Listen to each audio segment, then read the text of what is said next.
The Christmas tree at Rockefeller Center. It's hard to imagine a Christmas in New York without it. But like many Christmas traditions, the tree is a relative newcomer to the Christmas story. Only since the early 19th century has the decorated tree been an important part of the American Christmas celebration. Hello, I'm Harry Smith. Welcome to the History Channel. Christmas trees, candy canes, even Santa Claus seem like they've been around forever. But many of these Christmas traditions are surprisingly recent. Join us as we look back at how a holiday that started in pagan Rome became the centerpiece of the Christian year, and why this season is known as much for shopping as the birth of the Christ child. Stay with us for Christmas Unwrapped.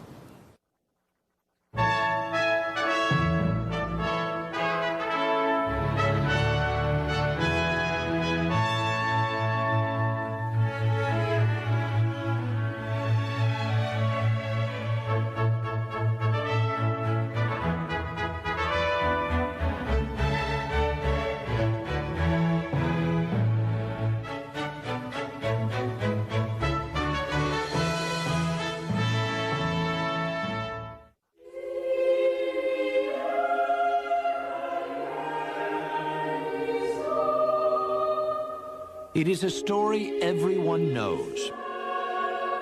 After a rude refusal by a local innkeeper, Mary and Joseph bedded down in a barn in Bethlehem. The next day, Mary gave birth to a son, the Son of God. Those are the biblical origins of Christmas. But centuries before Jesus walked the earth, early Europeans were celebrating light and birth in the darkest days of winter. In the Norse country, this winter celebration was known as Yule. Around December 21st, the winter solstice, fathers and sons would drag home the biggest log they could find and set it on fire. The Yule log warmed, but it also looked ahead. Each spark was said to represent a pig or calf to be born in the spring. Also dragged inside were evergreens, the one plant that could make it through a Norse winter. Evergreens proved that life persisted in this dark time. There's a natural attraction to that which lives through the winter when one is struggling to survive through the winter. The evergreen is that part of nature that seems impervious to the coming of winter and the diminishing of the sun. And so it's an absolutely natural symbol, one which I think we react to almost without thinking about. For as long as the Yule log burned, about 12 days, feasting and revelry reigned supreme. In fact, this was one of the few times that meat was abundant, since cattle had just been slaughtered for the long winter. There is a necessity to kill most of the cattle, because you can't keep them alive over the winter when there's nothing to feed them on. You keep a few alive for breeding. But there is an opportunity for a great blowout, for a great feast. Time to party. The party raged inside in defiance of winter's deadly howl. There is a spooky feel about the northern Yuletide festivals. You may be all right there in the hall with the blazing fires, but outside there are demons, there are spirits. In Germany, the pagan god Odin lent his name to this midwinter holiday. Early Germans were terrified of Odin, whose nocturnal flights decided who would prosper or perish in the coming year. Later, we'd see another Christmas sky rider, Santa Claus. But for now, staying inside became the smartest choice at this frightening time of the year.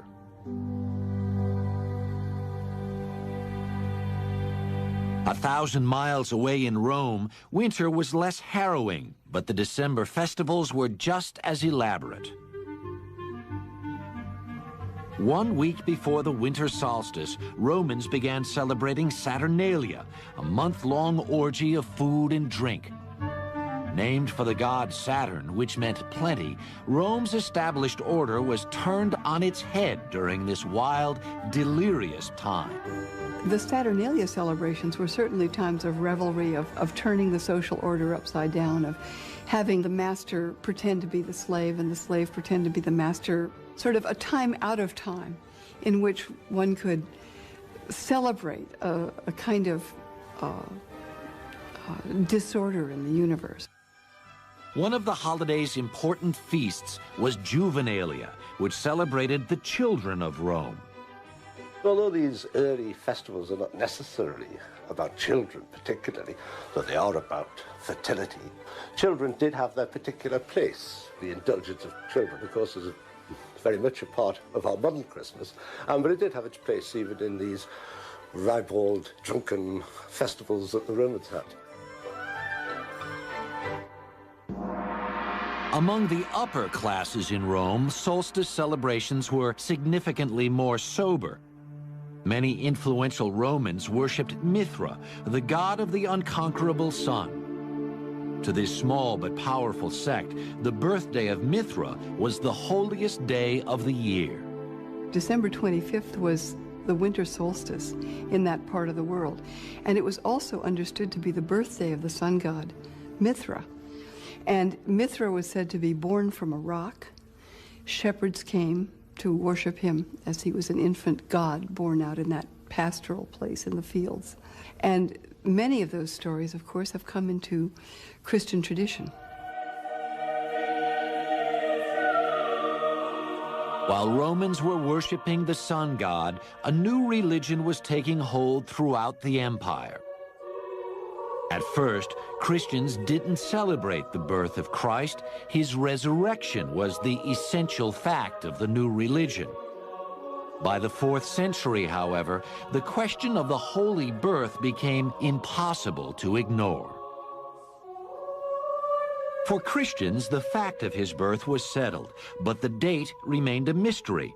The Bible doesn't mention exactly when Christ was born, but certain facts suggest it probably was not in December. So if you're going to sort through the runes of the scriptures, Jesus was probably born in the spring. If the shepherds are out in the fields watching their flock by night, we're not talking about one of the cold spells at the heart of winter. If pagan Rome was already celebrating the birth of Mithra on December 25th, it seemed natural to honor the birth of the Christ child at the same time. By the 4th century, the church made it official. December 25th was declared the feast day of the Nativity. But of course, it's a very short step from the feast day of the risen sun, S-U-N, to the feast day of the risen sun, S-O-N. So in a sense, it's a very good choice, and the symbolism is there because, the feast day of the unconquered sun was about fertility, about birth, and so obviously is the Christian Christmas. The church knew it could not outlaw the pagan traditions of Christmas, so it set out to adopt them. The evergreens traditionally brought inside were soon decorated with apples, symbolizing the Garden of Eden.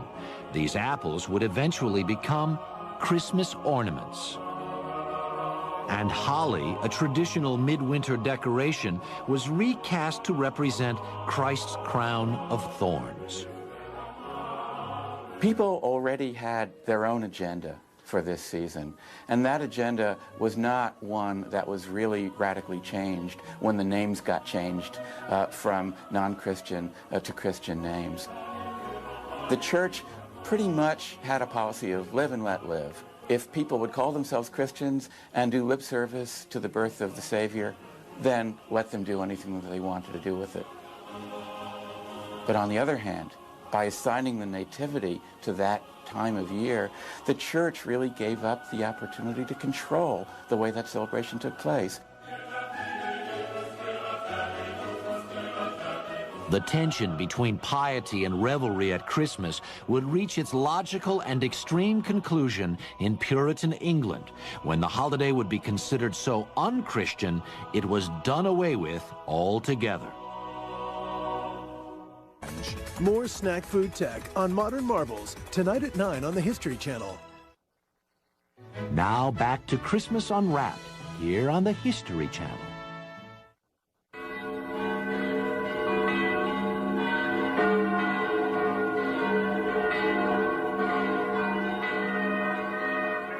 By the Middle Ages, Christianity had largely replaced the old pagan religions of Europe. On December 25th, the faithful were called to Gothic cathedrals like Notre Dame and Salisbury Cathedral in England for Christ's Mass, soon to be called Christmas. But out in the streets, the holiday was still more raucous than religious. If you went to England around Christmas time, anytime before, say, 1800, you'd probably feel pretty ill at ease. You wouldn't think it was Christmas at all.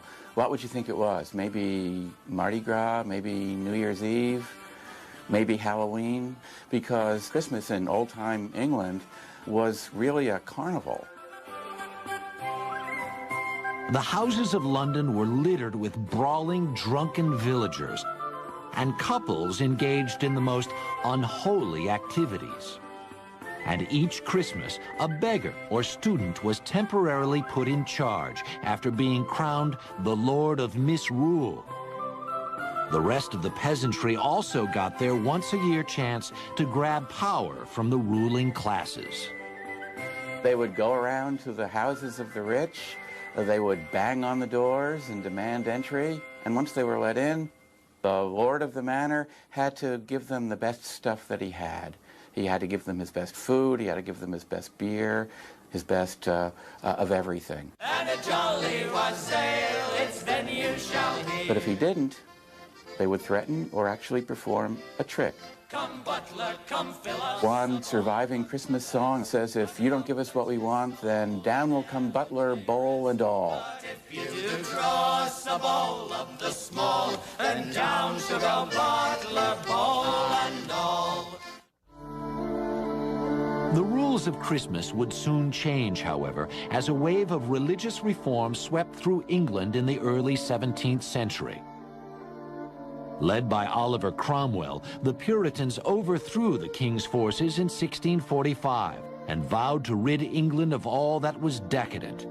High on their list was English Christmas, and in 1652 they outlawed it altogether.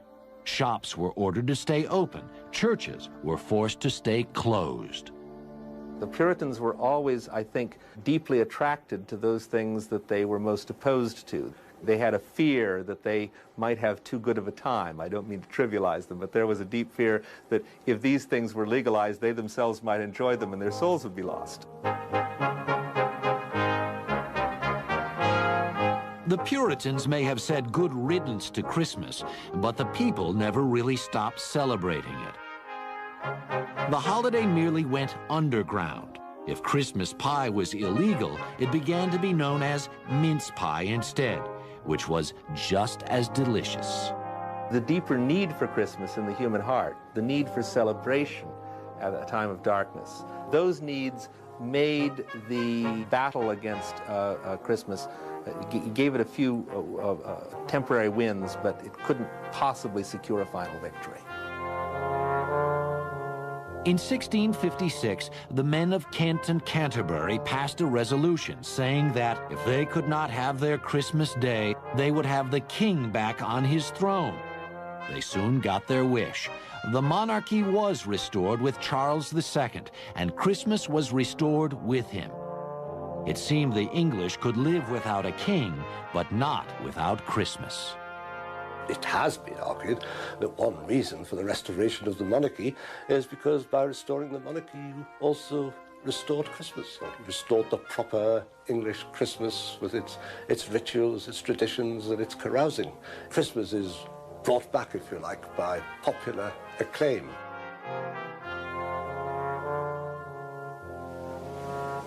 The fight against Christmas may have been lost in England, but the Puritans had high hopes for the new colonies in America. In 1620, a small group of separatists came ashore at Plymouth, Massachusetts. Even more orthodox than their English cousins, these men and women hoped to rid themselves once and for all of the Christmas scourge. In 1659, Puritans in Boston followed their English brethren in outlawing Christmas. Anyone caught exhibiting the Christmas spirit was fined 5 shillings. Like in England, however, Christmas remained impossible to contain.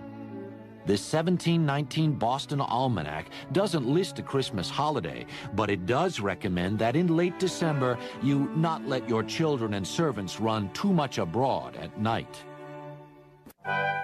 Not all the colonies had such trouble with Christmas. Captain John Smith, leader of the Jamestown settlement in Virginia, wrote that their first New World Christmas was kept with plenty of good oysters, wild fowl, and good bread. Jamestown settlers were also the first to drink eggnog as a Christmas drink, the nog coming from the word grog, which means any drink made with rum. After independence, however, all things English fell out of favor in America, Christmas included.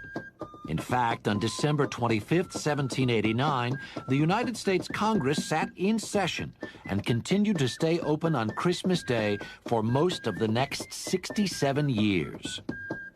At this same time, there are people who are writing in their diaries that, isn't it too bad we don't have any holidays? So after the Revolution, here is an entire nation that works hard, has forsaken many holidays, has given up many holidays because they were holidays that were mandated by the Crown. And it is time to start thinking about how to populate the calendar. As the 19th century dawned, Christmas would be one holiday that would pull the new nation together. But it wouldn't be the carnival Christmas of old England, nor would it be particularly religious. America would invent its very own Christmas, and in the process, reinvent it for the whole world.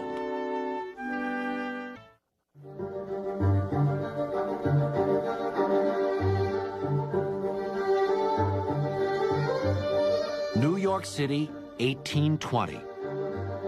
Within the space of a generation, New York had gone from a backwater port town to the center of American commerce.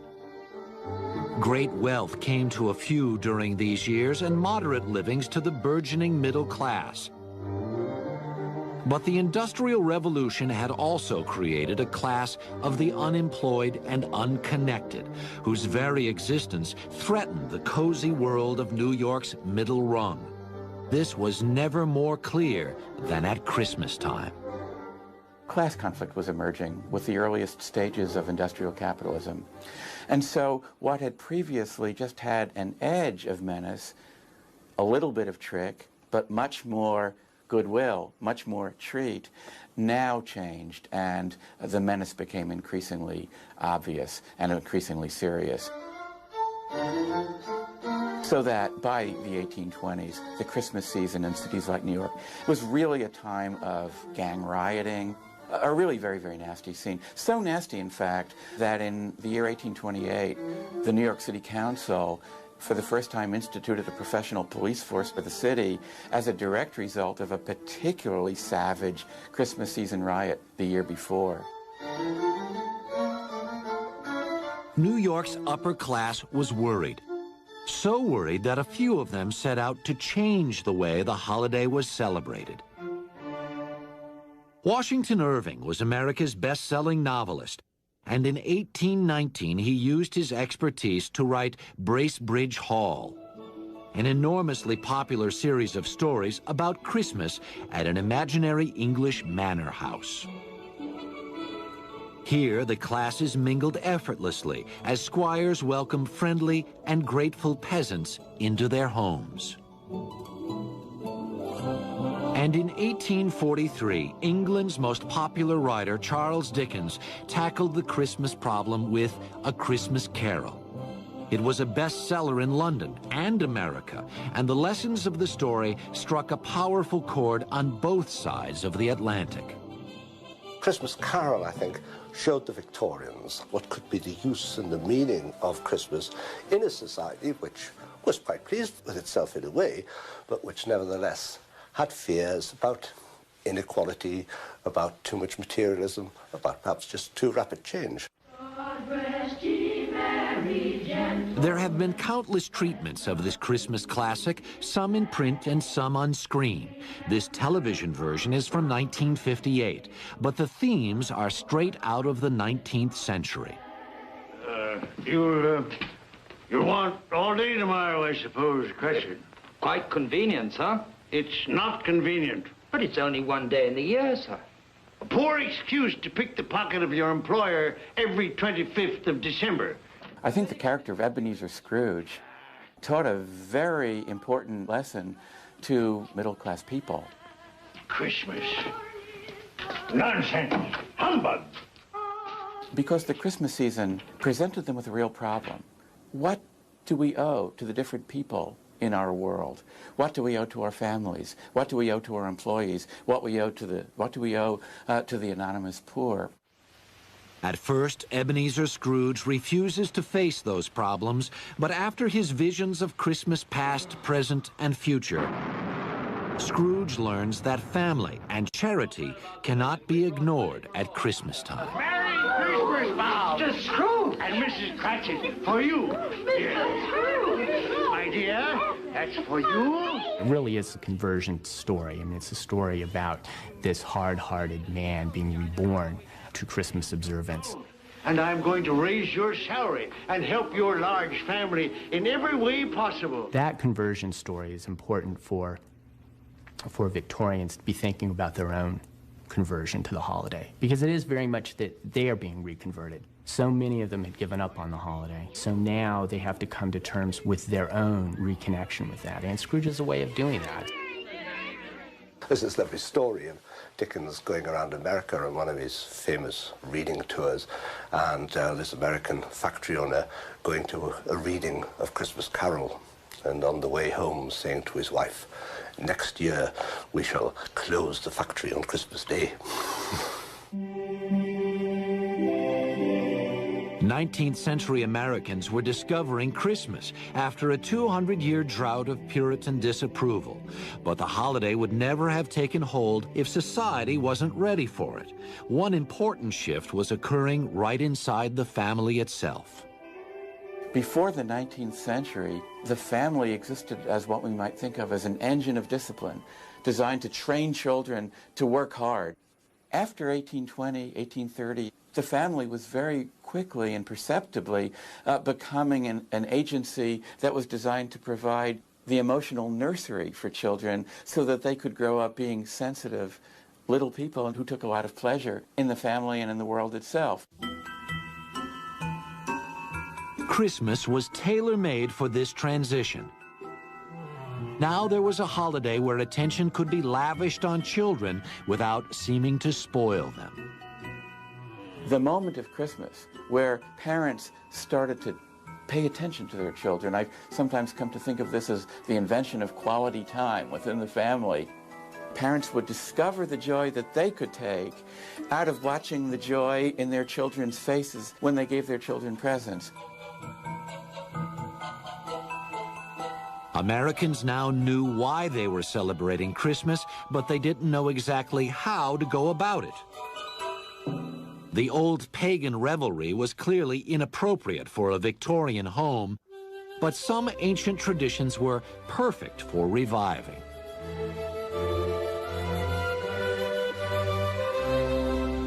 The Christmas tree has its roots in Germany, where decorated evergreens had always been a part of the winter celebrations. But the tree might have stayed there if not for the royal marriage in 1840 of Victoria, the Queen of England, to her cousin, Prince Albert of Germany. Albert brought his German ways to Windsor Palace, including the annual Christmas tree. In 1848, the London Illustrated News published this engraving of the royal family, standing by the first Christmas tree most English had ever seen. In just a few years, a decorated fir could be found in nearly every English home at Christmas. Within a few years, if you look at Victorian diaries or letters, people are saying, we had a Christmas tree as is customary, or we had a Christmas tree as we have always had. And of course, they hadn't always had one at all. It is a custom which had started in the 1840s, and by the late 1850s, people believed that the Christmas tree was part of the English Christmas. Americans embraced the Christmas tree just as quickly as the English had. In fact, its connection to the Old World was one of its strongest selling points. For a lot of Americans, these are going to be new holiday traditions, not something their parents observed, especially in the case of the more austere Protestants. So they're looking for a reason for what they're doing.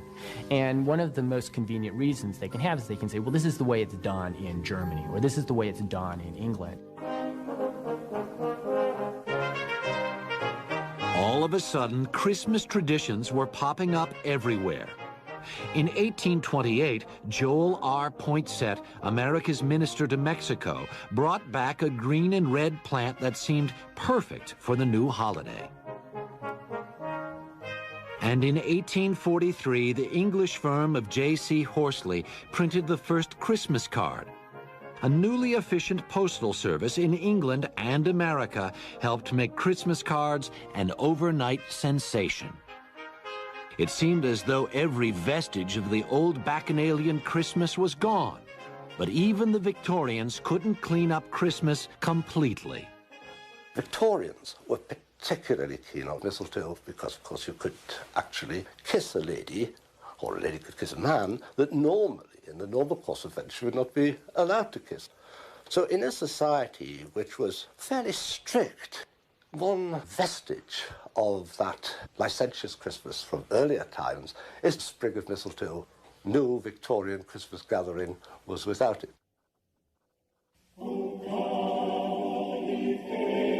By mid-century, Christmas was everywhere in America, in the streets, in the homes, in the marketplace.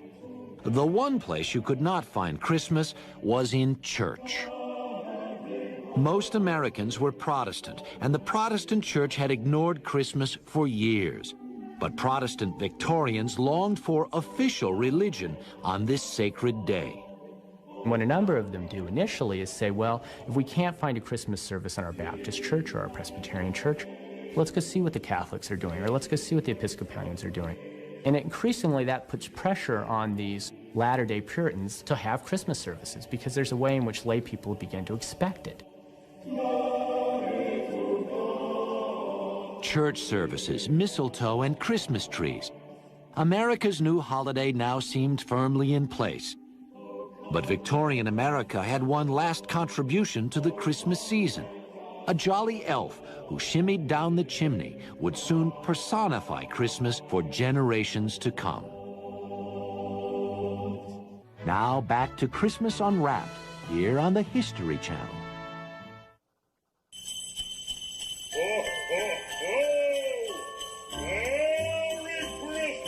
Here comes Santa Claus, right down Santa Claus Lane. We borrowed the Christmas tree from Germany and the Christmas card from England.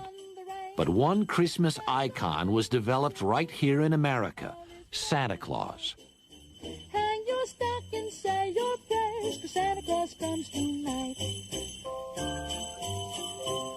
Long before Santa, however, there was St. Nicholas, a Greek Orthodox bishop who became one of the most popular saints of the Middle Ages.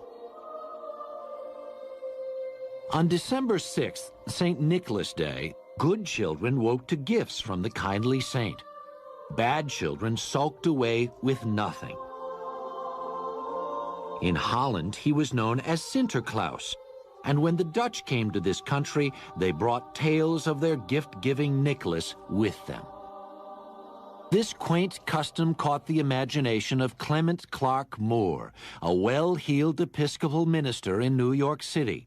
In 1822, Moore wrote a poem for his children about a good-natured saint who came down the chimney on Christmas Eve. 'Twas the night before Christmas, and all through the house not a creature was stirring, not even a mouse. The stockings were hung by the chimney with care, in hopes that St. Nicholas would soon be there. Moore dreamed up Dasher, Dancer, and the rest of the reindeer, along with Santa's entrance through the chimney. But at first, he was embarrassed by the poem. He worried it was too frivolous for a man of the church. Clement Moore was a minister. Here, a minister who should be on the other side is promoting a secular Christmas with reindeer and all the rest of it. But there was no mention in the poem of anything religious. And in fact, that's why he didn't reveal who he was. In the beginning, he didn't reveal the authorship. Moore soon owned up to the poem when it became clear that every child in America was scanning the horizon for reindeer on Christmas Eve. Less clear was what exactly this Santa Claus looked like.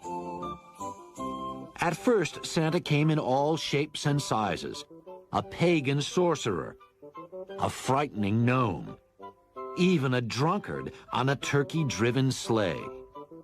Then, in 1863, Thomas Nast, a cartoonist for Harper's Weekly, settled the matter once and for all with his version of the Christmas Saint. Nast's Santa was rounder and jollier than his austere Catholic cousin. He looked, in fact, like a man of his times, a man who would fit right in with the rotund, bewhiskered robber barons of the late 19th century. But Santa was a robber baron in reverse. Instead of taking from the less fortunate, he gave to the less fortunate. He gave to people regardless of whether they'd done something or not. In other words, he gave to children. Instead of gathering together wealth, he gets rid of wealth, and he does it yearly. A captain of industry with a heart of gold. It's no wonder that by the 1840s, Santa Claus was an irresistible image to America's retailers. Here was a guy who could sell anything at Christmas, but make it seem like you were not buying gifts at all. Santa Claus provided a way for both children and parents to pretend that Christmas presents were not in the realm of the commercial marketplace, that Christmas presents existed in the realm of pure domestic affection. So Santa Claus played a very important role for both parents and children. He took presents out of the realm of commerce.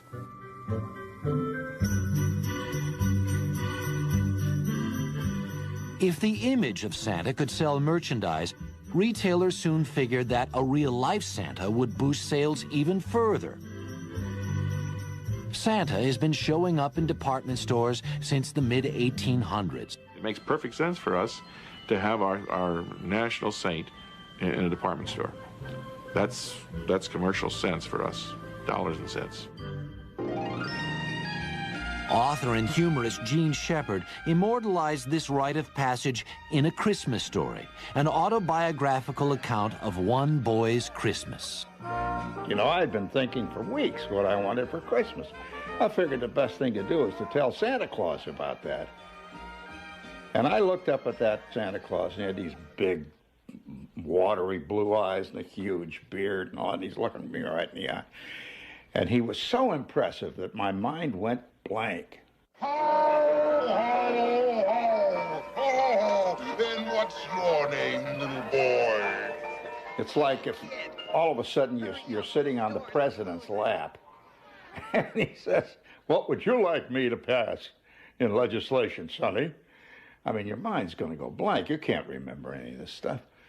And so at that point, Santa Claus looked at me and he says, "All right, how about a football, kid?"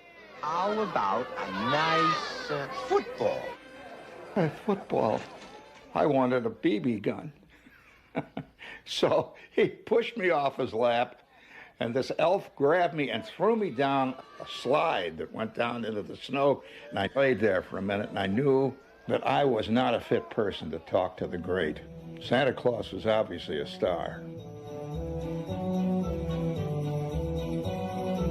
A celebrity of this magnitude obviously needed a sidekick. In 1939, Robert May, a copywriter at the Montgomery Ward department store, dashed off a promotional children's book to lure Christmas shoppers into the store. May's story told of an ostracized reindeer with a big red nose. Poor Rudolph. Where most reindeers' noses are brownish and tiny, Rudolph's was red, very large, and quite shiny. This physical, shall I say, disability turns out to be an asset because it's a foggy Christmas Eve. This fog will be hard to get through. And this light on the nose enables poor old stumbling Santa Claus to get through. And how the reindeer loved him as they shouted out with glee. Rudolph the red-nosed reindeer, you'll go down in history. So you have this handicapped sort of child figure helping the benighted parental figure make Christmas possible. Rudolph brought Christmas full circle. It was now the children who really made Christmas possible. Only they understood the meaning of this enchanted day. From Washington Irving to Montgomery Ward, a battle for Christmas had been fought and won by kids.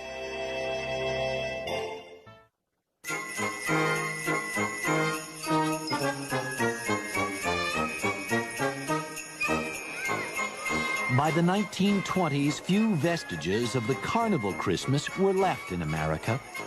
One exception was this Christmas parade in New York City, where a glimpse of Santa Claus was worth the all-day wait.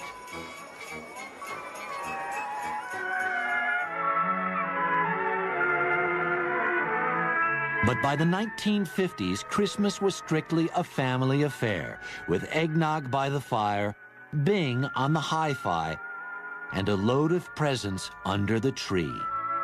Chestnuts roasting on an open fire,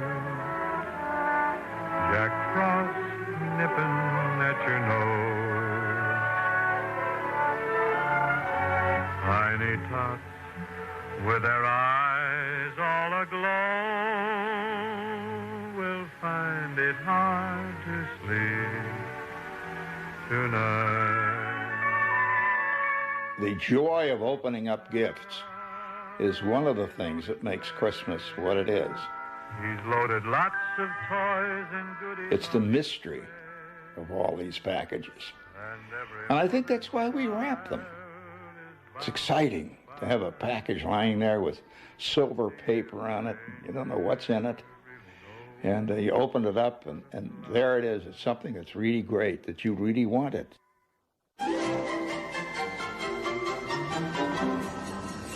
But to give presents, you have to shop for them. And shopping has long been at the heart of the Christmas season. Critics say this yearly buying frenzy obscures the real reason for Christmas, to celebrate the birth of the Christ child. Celebrate the birth of Christ and the gift that God gave us, as much as the gifts we give our children on Christmas Day. But she wants all the toys, right? I think a lot of it is more commercialized than when I was younger. I remember going to church and having family dinners being more of an important aspect of it. It's difficult because the children don't grow up realizing what the real meaning is. People say that Christ has been lost in Christmas. Implicit in that is the idea that Christ had ever been totally the center of Christmas. And as Christmas has been celebrated ever since it was instituted as a feast of the Nativity, there's always been other ritual, other ceremony, other activity associated with Christmas, in addition to Christ.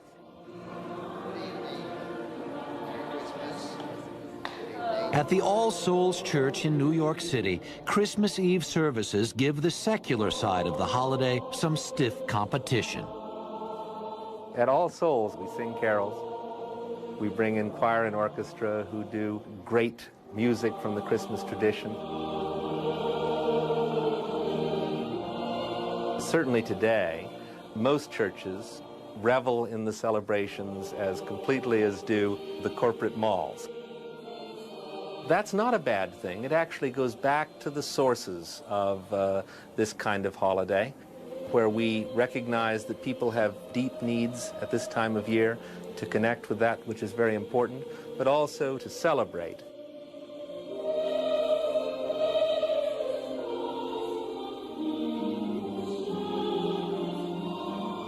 think it's 50–60% of the population going to one kind of Christmas religious service or another. So clearly, a lot of people haven't lost sight of the religious meaning. But what seems to be the concern here is that there's a struggle, a competition over what the real meaning is, and a sense that the religious is not competing effectively with all these other competitors. But perhaps Christmas in America is more a combination of the sacred and the secular, and less a competition between the two. I think that if people had Christmas with just Christ in it, it would not be a holiday that would come out into the streets the way that it does, because the trees, the carols, the shopping, all of that becomes the cultural material that holds the religion in place.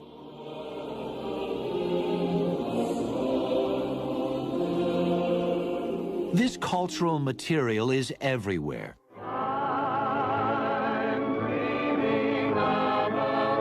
Certain songs and movies have become as much a part of Christmas as the tree.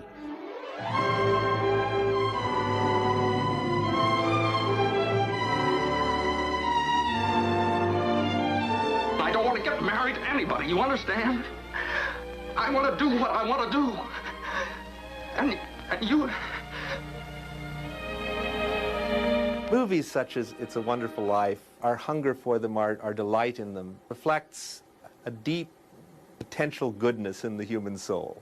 These are good movies. They have, people do good things and they get rewarded for them. To my big brother George, the richest man in town. Someone might say that this was a trivialization of Christmas.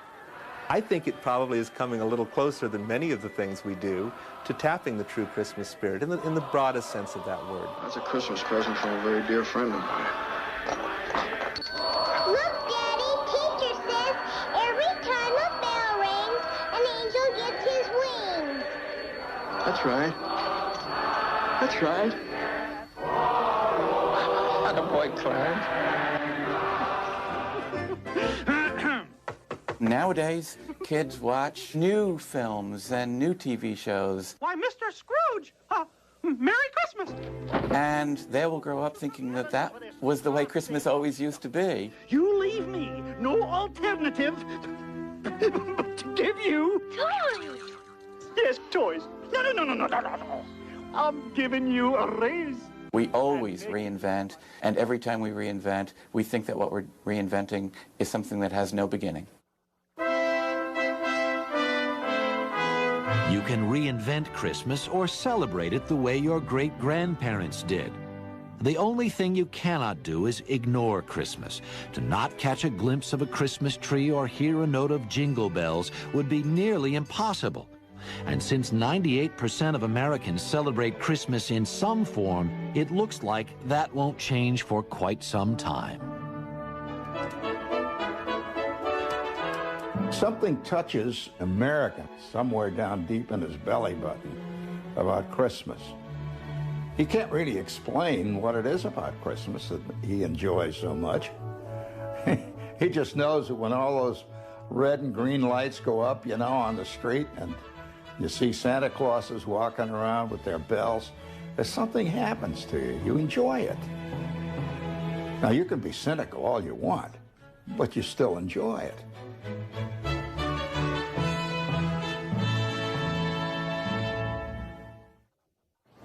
Charles Dickens and Washington Irving may have invented our idea of the nostalgic Christmas, but the images worked. Somehow, a holiday that celebrates the domestic pleasures of children and family was just what we wanted. It's as though the spirit of Christmas has always been with us, and perhaps it always will be. For the History Channel, I'm Harry Smith. Thanks for watching. When it comes to snack food, we've got a mouthful of historical facts. Did you know the pretzel is 1,400 years old? And the potato chip was created because a diner complained her French fry was too thick. The ingredients was anger and revenge. More snack food tech on Modern Marvels, tonight at 9 on the History Channel.